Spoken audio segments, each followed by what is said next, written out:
About 2 years ago, I made a video saying when Bitcoin crosses 50,000, that's when all the crazy people are going to come out. I was a little off. It looks like when Bitcoin crosses 40,000. I said this back when Bitcoin had just come out of the bear market, beginning of 2019, crossed 6,000 with authority. And, I said, this is where we're going. Okay, so we're getting to crazy time. And by crazy time, I mean Dogecoin, a cryptocurrency created as a joke. It's cute. It's fun. It was up 800% yesterday. Okay. We've seen the mania going on with GameStop, bankrupt companies, going up whatever, how many hundreds of percent. Elon Musk put Bitcoin into his Twitter bio and Bitcoin went up 20% in like 10 minutes. It's crazy time. Now, if you're, I like this because I was in early. I was dollar cost average buying all through 2019. For those who say it's just starting, it's not just starting. The bottom was January 2019. We are in year 3 of the bull market. Now, and first of all, let me just say, I'm going to talk to you about how the crash is coming, because I'm always early. Sometimes too early, often too early. So I'm not selling today though, okay? So I'm about to get all negative on you. But I'm not selling today. I am something. Listen, I'm gonna go through my portfolio here, but I'm just early. You want to skate to where the puck's gonna be, not where it is, or not, like the politicians, they skate to where the puck used to be. So we're looking ahead, because everybody says, when the crash comes, I'm gonna get out. Well, first of all, how do you know when it is? When it happens, that shit moves fast. Also, you're going to do what when the crash comes? Sell to what? Right? And especially if it's a lot of money, you got to have a plan. And I would start working on it and moving towards it early. That's what I want to talk about here. Okay. So first of all, like I said, the crash is coming. There will be, and when I say crash too, it's like, all I know is that right now it's really easy to make money. You buy any shitty thing or good thing and it goes straight up, okay? For those of you who have been around for a while, it feels like you can't lose. Like right now, no matter what I do, it makes money. You buy shit, you make money. Everybody thinks I'm a genius because, you said this will go up and it went up. Yeah, I'm so smart. Well, even if you bought what I hated, it went up, Unfortunately, people don't pay attention to that. So, it's easy right now. And when everything starts going straight down, it's hard. I'm making another video I'm going to talk about. I've been through, I think it's 6 bubbles in my life. 6 where I was heavily involved. I get it. Listen, I don't want to pat myself on the back too hard right now. We're in the middle of some craziness here, but hopefully I feel better at it. And I know how there'll be a time when making money feels really, really hard, where money's just disappearing. Right now, it's easy. So you got to start thinking now, okay, now it's easy. It's not going to go on forever. Trust me on that. And the government, they got financial problems, right? They're going to come for your money, okay? So you've got to be smart here. And hopefully, a lot of people are getting in right now. They're starting to get in. And they look at, how much have my portfolio recommendations gone up? 500%, 1,000% on so many. And, and maybe there's another 500 or another 1,000%, but people who are getting in now are hoping to make that, right at the peak. It's late. Everybody calls me. I told people, I've been begging people to buy Ethereum at under $300 forever.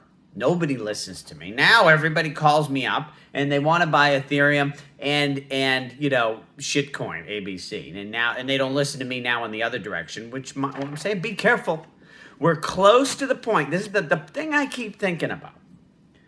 Why you have to be very careful now is I don't know that we're there yet in Ethereum, but here's the point I'm looking at. this is what I would predict for Bitcoin, okay?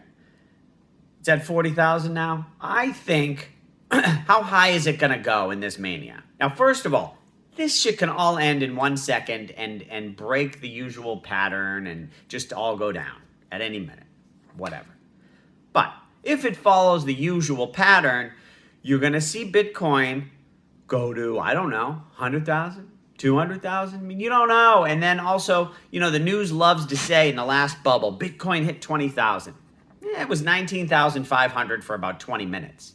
It was over 12,000 for about 3 weeks. You know, these highs are very, very quick. So, oh, Bitcoin hit 300,000 for like 4 seconds.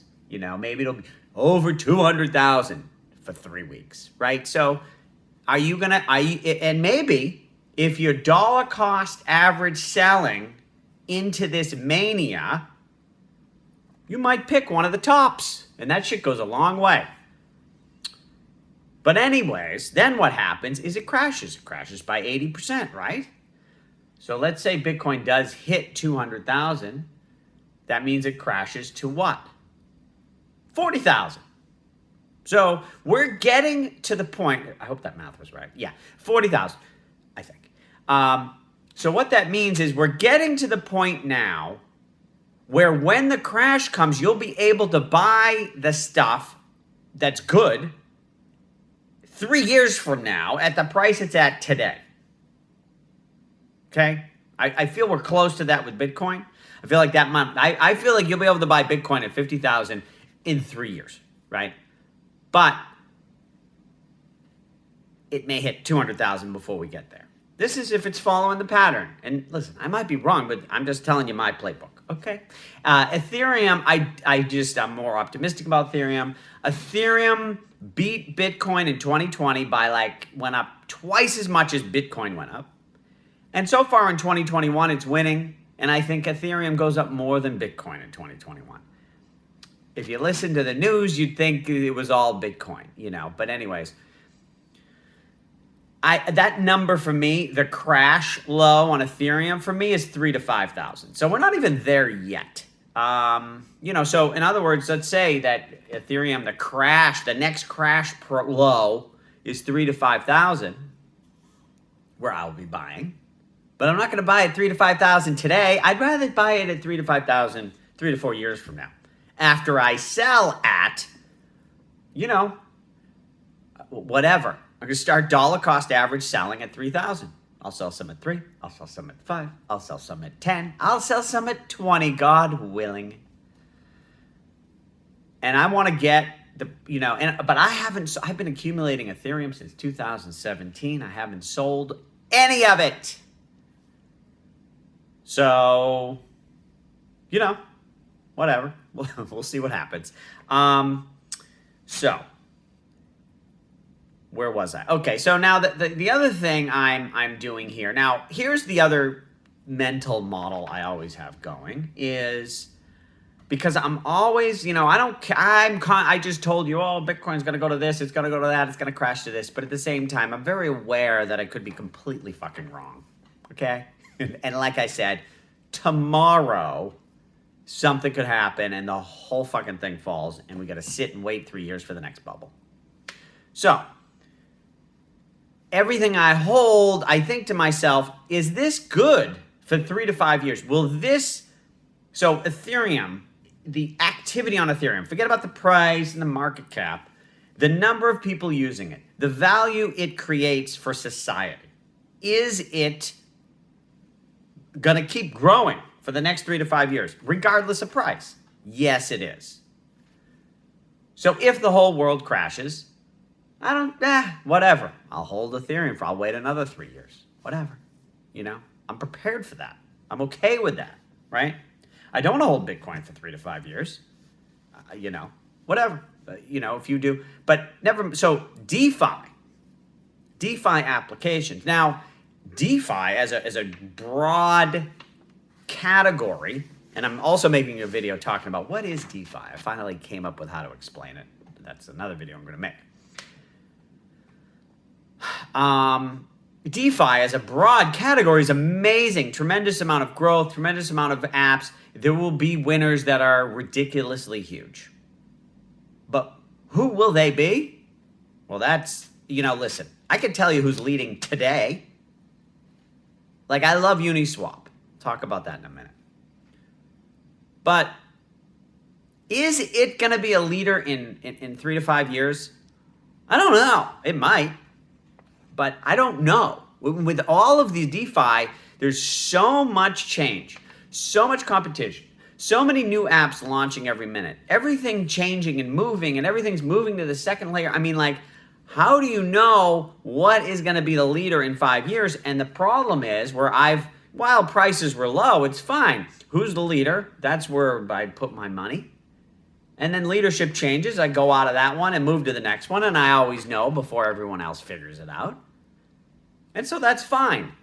But if a crash comes, then you're stuck. And again, so here's the other thing with the crash. Like I said, so Ethereum, I'm very confident this thing is going to be around and valuable for 5-10 years.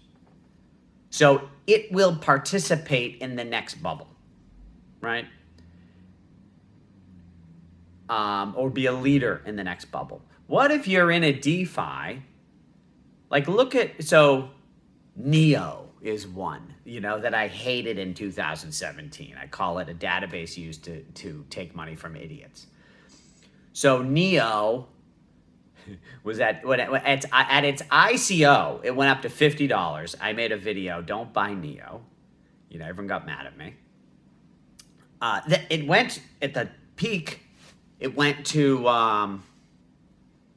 $200 today. I mean, I didn't look at it today, but now it's it's like $20. So it's half the price from its ICO. Is Neo? Some of you, if you haven't been around since 2017, maybe you've never even heard of it. That was like all the rage. Everybody loved it. It's the greatest thing. They're going to take over the world. And now they're not participating in this bubble. And maybe everything goes up, I get it, in the bubble, and maybe it will go up, maybe it'll pass its $50, I don't know. But if you have your money in shit, and then you get the crash, and you want to hold, and you don't want to sell low, if your token or investment is not going to still be a leader in 3 to 5 years, it won't come back, right? So in other words, where I say Ethereum goes, let's say it goes to 10K, falls to 3, and then goes in the next bubble.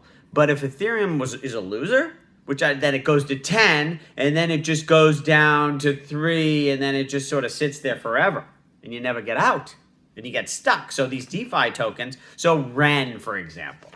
I loved Ren, and there's a whole history there. I don't want to get into the whole Ren history, but I could make a whole video about Ren. Should I get into that here? This is going to be one of these videos that's an hour and a half. I don't know. I haven't even got to my first note yet. Ren, if you basically look at this, here's the deal with Ren. It's good. I like it. It's a nice app. It's doing well. It's got decent volume. But the volume's not growing. The amount of BTC that Ren is bringing to Ethereum is flat. Or maybe it's, listen, I haven't looked at it in a couple days, but it's good. And when I say flat, we're talking in today's crazy world. It's not, doubling every 3 days. It's lower than it was at its earlier peak. And I don't know, if it grows a lot, if there's a lot of activity on the Ren system, then the price will keep going up. But will there be a lot of activity for 3 to 5 years? I don't know. Maybe. It could. I like it. If you forced me to bet, I would say, yeah, it's going to be good. But I don't really know. So is that something I want to be holding? And it's not going straight up right now. Look at the Ether scan on, I should have, I'll make a note here to put the link. Rent. Oh my God, this pen. I got a pen. Look at this is my pencil for today. Now what? I got to get another pencil. And we're already at 15 minutes. All right. I liked making shorter video for you guys. I don't have time to. I'm just going to riff here, okay?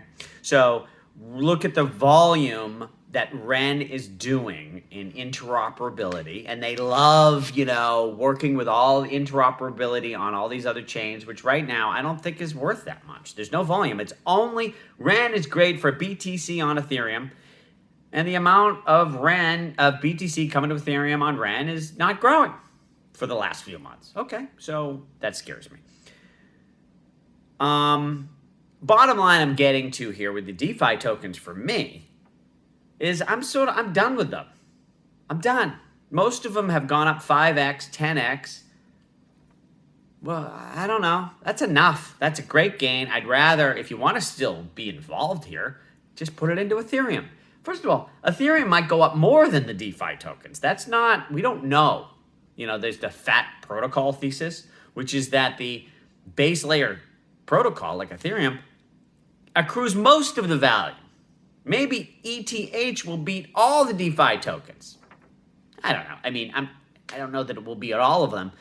But rather than rolling the dice on all these DeFi tokens, either hold ETH or, like I said, it's a good time to start dollar cost averaging into lower volatility, lower risk things. For me personally, this is a good time to buy a house. Prices of houses where I live have been flat to down over 2 to 3 years. And so all this funny money that all of a sudden I have, right? ETH right here, I don't think it is going to fall a ton. But, some of these things, Tesla, up whatever, 800%, that can fall 50, 60, 70% easy. But if I buy a house, it's not going to fall 57. It could fall 10%, maybe. It's not going to fall that much. So that's how I protect my wealth. Another thing, I posted this in a tweet, and then I got some questions, and it was a good questions actually, which was, how do you prepare for the crash? One of the things I think I said in another video is you want to get small, right? You want to just be not that exposed to risk and craziness. What that means is if you borrow, $100,000 and you put the $100,000 in the stock market, you're exposed to debt and you're exposed to the stock market. I'd rather just take that $100,000 from the stock market, pay off the debt, and have zero, because you're smaller, you're less exposed to all this craziness. Now, one thing I said was, I like owning a house with no debt. Now, I say this partly because I can't get a loan. I have no income. I'm an investor now. I have no income, and I pay alimony. So the banks hate me. Okay, so I pay all cash. So I don't have a choice. Sometimes I feel like my recommendations are me sort of justifying my own life, like as opposed to what would I do if I could get any kind of a loan? Would I take one? I don't know. It feels like I wouldn't. But anyways. Own a house with all cash. Or one thing to do to prepare for the crash is pay down debt. People are like, well, but if there's going to be inflation, it's good to have debt. I guess, right? But let's think about that for a second. If there's inflation, well, maybe there won't be inflation. Maybe everything will fall apart with deflation. I don't know. So that means there's inflation, so that makes your debt cheaper, but you've got to pay cash to pay off your debt. Well, what happens if your cash that you're holding, there's other things to worry about than just inflation. I worry about banks just fucking stealing your money. And I mean that like, it's like what just happened with GameStop and Robinhood. And some people say it was just, Robinhood just, in a sense, stealing money from all these kids. There's more sophisticated explanations, and they were just following laws and this and that. There's always a way to look at it and say it was all fine. Bottom line is, people were making a shitload of money. Robinhood suddenly changed the rules on these people, and they lost a ton of money. So in other words, you've got your income to pay your debt, and you love your debt because there's inflation. But now, what if you lost your income? What if your income was stolen? What if your savings are taken from you? What if you can't get access to your cash? What if there's no inflation? It's looking at it as risk. I like being small in a crash because it's less risk. There's less attack vectors. And I love a house because as much as I fear many, many things, I don't fear the government coming and stealing my house. Now, that isn't even, if you look historically, there's been plenty of times where you own a home and then the government comes and says, hey, this family, you need to put them in the third bedroom. Oh, okay. I don't see that happening here, but whatever. Anyways, I still have the home, and hopefully the third bedroom they get is a small one. So I like being safe and small, okay? So anyways, for the DeFis that I've liked, I've been lowering my list of DeFis as we've been going. Anyways, Zcash. I thought Zcash, we're going to see a lot more volume on Ethereum with Zcash. Again, not only, with Ren and with other things. I'm not seeing Zcash on Ethereum. I don't like holding money in any other chains. I want everything on Ethereum. I'm getting small, man. Keeping it simple. Just want to be on Ethereum. So Zcash and what the fuck's the point of this thing now? I liked it at under $30, and then the thing shot up to 120. I don't know, 400% gain, and what the fuck's the point of it? So enough. I don't know what it's at today.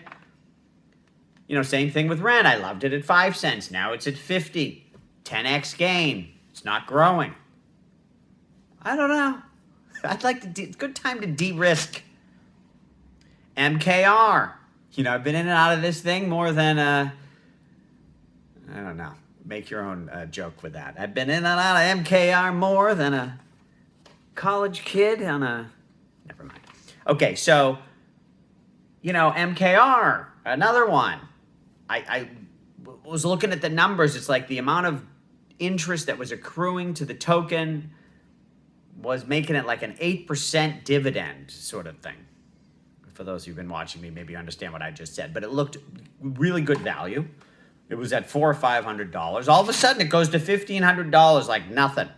300% gain. And now, you look at that dividend, it's now at like 2%. So it doesn't look so cheap. It just went up 300%. And MKR, so DAI, dollar token, I love DAI. Don't get me wrong.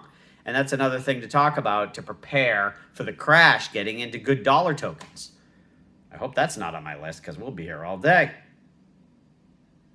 Is it? I don't know. I don't see it. Okay.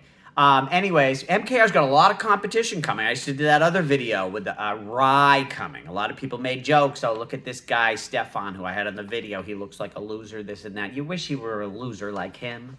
This Rye looks very cool to me. Whatever.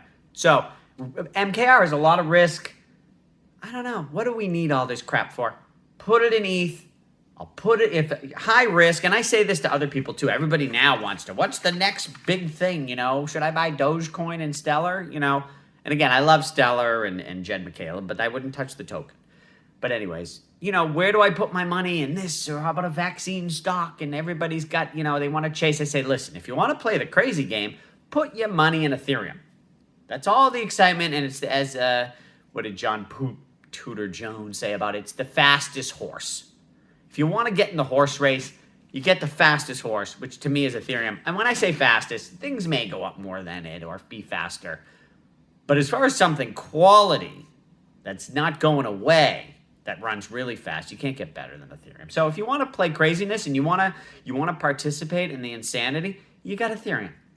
Otherwise, I would start focusing on getting small and getting simple. And remember, when the crash comes, do you know what fees on Ethereum are going to be to move shit around?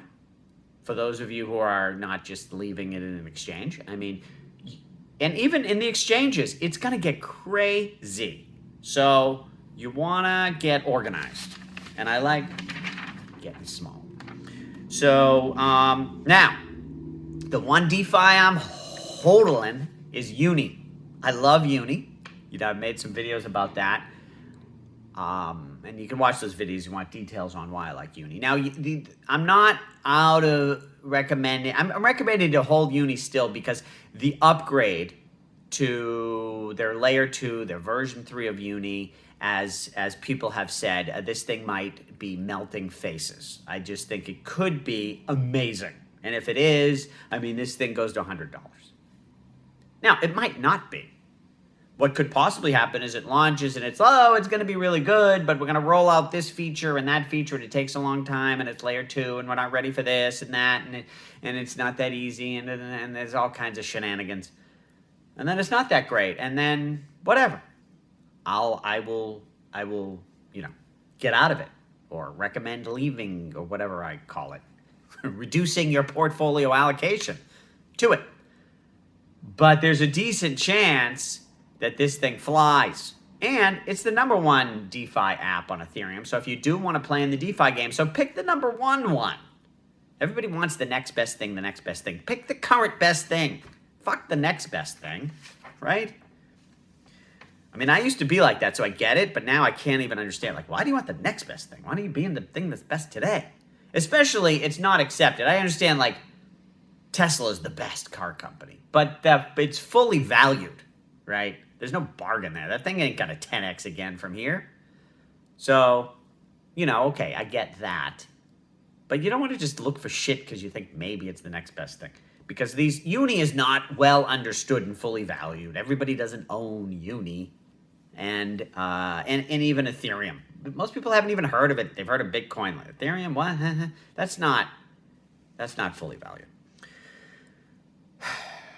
So, when it comes to my portfolio, I'm letting Ethereum run. Like I said, I've been holding this and accumulating it since 2017. It's now, it's like, I'm irresponsibly long Ethereum. Okay? I'm like over 30% Ethereum. But that's my big risk play. Everything else, I'm de-risking all over the place except for Ethereum. Letting it ride, baby. Let it ride. So I'm over 30% and, whatever. This thing could be at 3,000 tomorrow, and then what's my percent? And then I'll start taking money off the table. I think it's okay.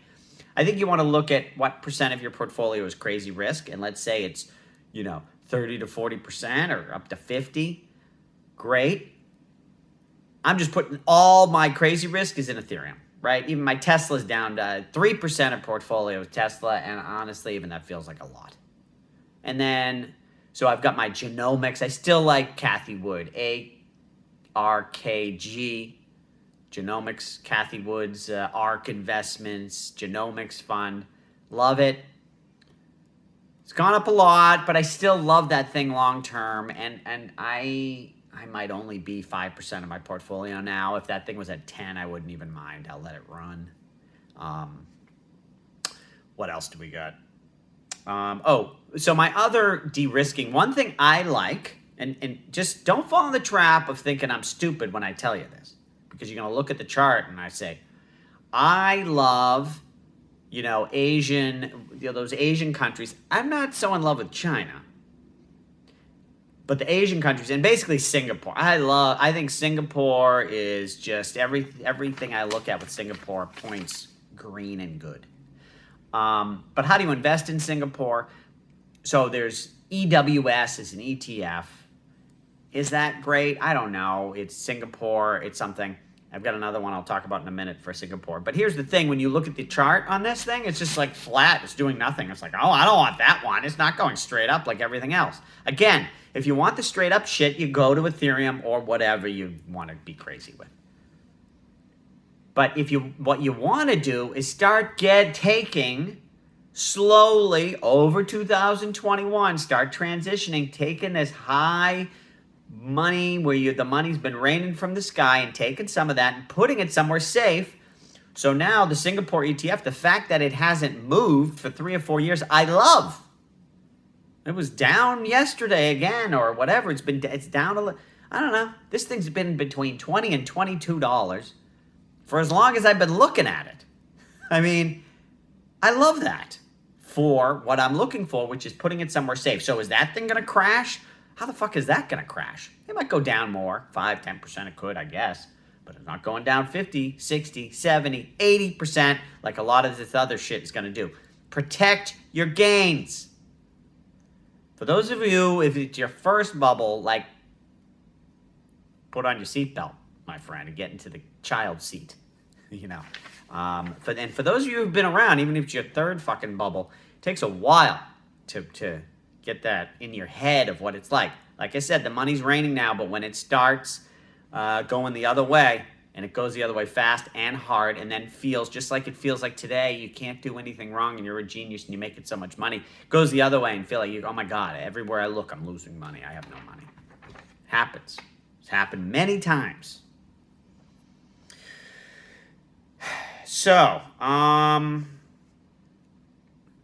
another thing about 2022 I would be concerned about is that, again, the government is going to come after your money one way or another, whether it's, inflation is a traditional way they come after it, but, capital controls, making it, sorry, you can't take your money out of the bank, or crazy new taxes, unrealized capital gains. So even though you didn't sell your ETH that you're holding, they're going to figure out what what your gain was and tax you on it.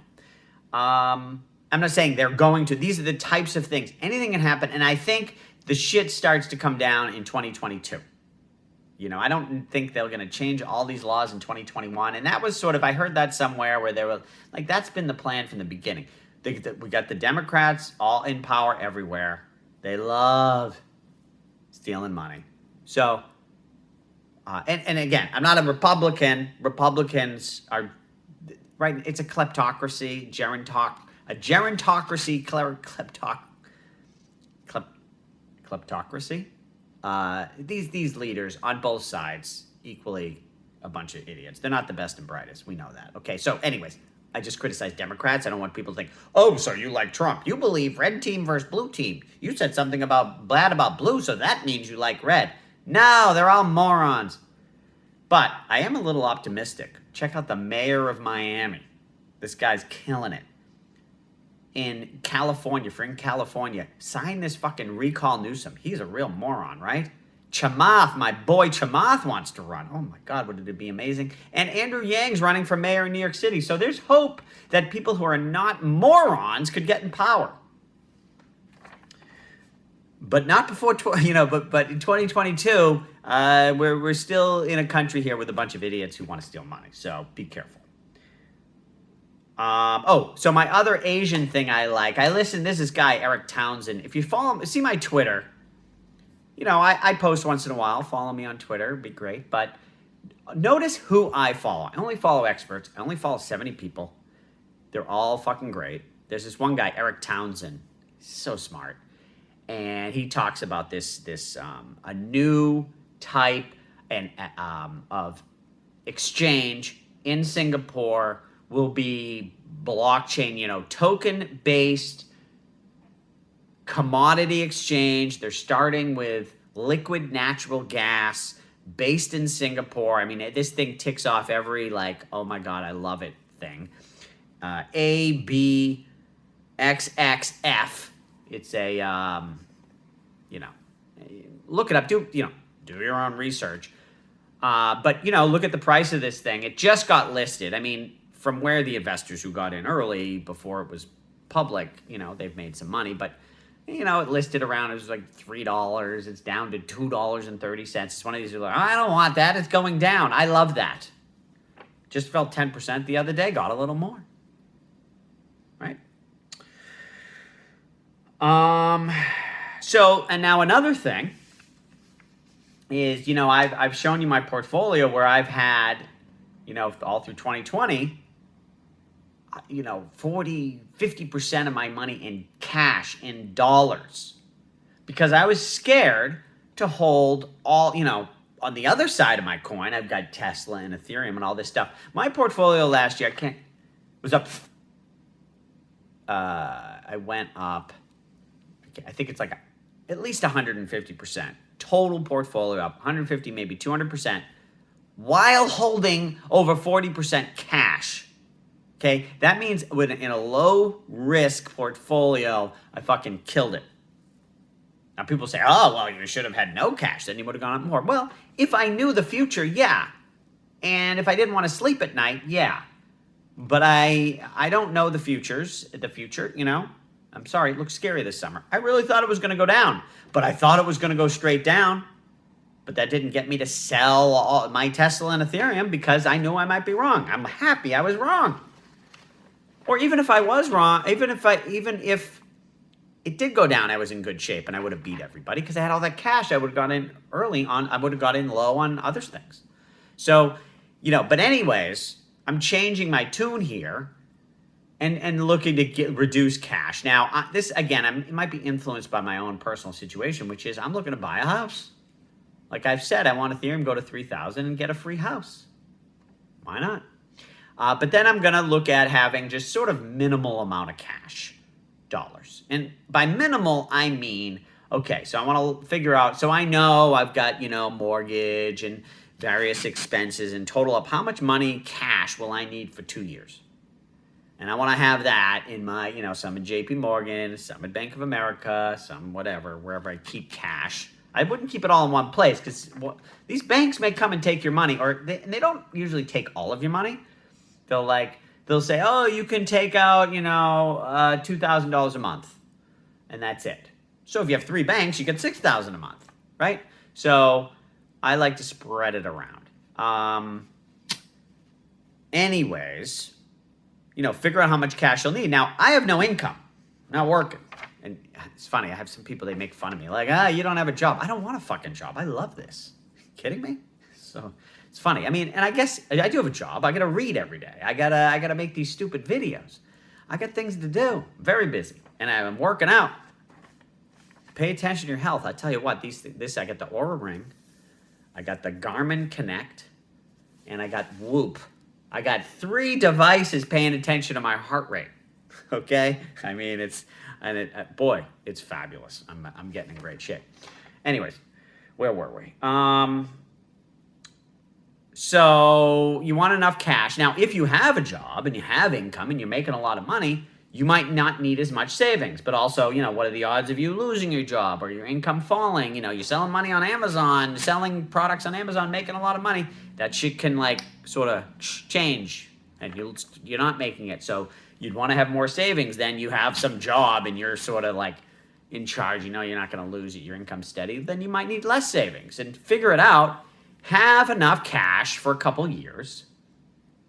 And what else do you need cash for? I mean, in this market,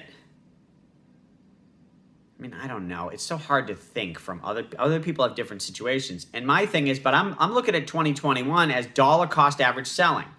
Now, if everything changes with this market, it's another story. But if this thing keeps going straight up, I'm just going to I want to keep reducing. If Ethereum, when the crash hits, I don't want, when Ethereum peaks, if it hits $10,000, at that point, Ethereum would probably be 80% of my portfolio. I don't want it to be that high, right? So I'm going to be selling it off to keep it reasonable. And then when it gets really insane, I might just bring it down to 5% of my portfolio and put it. So where do you put it? Again, I like some of these Asian things. I look for stuff that's not moving. And what I also like, and you got to really do your research, and this is a fucking full-time job. Again, I say I have no job, but it's a lot of work to have. I want to have multiple stable coins or crypto dollars, whatever you want to call it. I like DAI. I like USDC. I like GUSDC. I think I will like RAI that's coming out in a couple months. Have money spread out in these different dollar tokens, locked up in different smart contracts earning interest. I like compound finance. I like Yearn finance and Aave. I've been scared of Aave. I like to let things last for a year. I've listened to the guy the founder of it is fucking genius. I've listened to him and I'm like, okay, now I'm not going to put all my money in it. I feel like it's newer than some of these other ones, but it looks safe. Put some money. So if I get 4 different dollar tokens, and maybe there'll be more later. Some of these other supposed stable coins, like Ample Fourth, I saw that. I thought it was a cool idea, but those things look stupid to me. I shouldn't say stupid. I don't trust those yet. So those are the ones I like. So if you got multiple 4 or 5 stable coins in, I named 3 different smart contract platforms, you're pretty spread out to not having a catastrophic failure. And then in a crash, you're holding your value because you're in a stable coin and tell you, the interest rates on a crash could go spike really high because everyone's dying for dollars. So it could be super high interest rates. And if there's inflation, you might even get it on your interest rate in inflation as well. So, and again, you don't want to like, oh, when the crash happens, then I'll do that. Well, you're going to miss the super high interest rates because the super high interest rates happen during the crash. Also, it's very expensive to move your money around during a crash. So again, I bet it's the same people who were not listening to me when I was buying at the bottom. I show a chart, when you look at charts and it was up here and then it crashes and then it's got this long flat. People are like, oh, that's not a good chart. I love that chart. That's when I was buying. Now it's like this. Everybody loves the chart. So the same people thought I was stupid buying low think I'm stupid for selling. I'm too high. I'm not going to pick the fucking top. Like, oh, I don't know if you're picking the bottom. It was bottom-ish.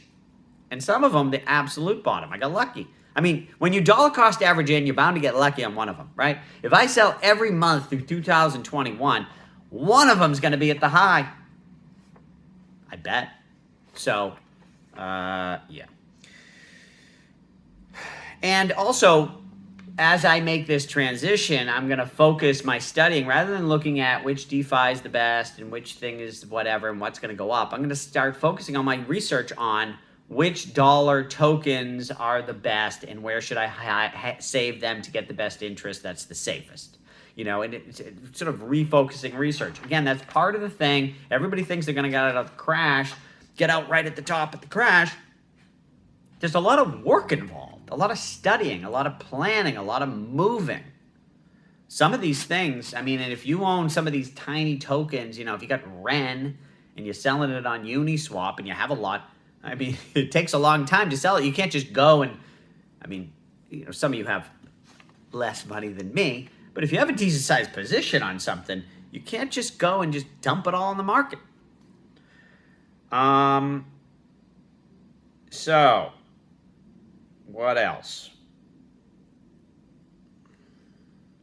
Did I get through everything? That was easy. Only 42 minutes.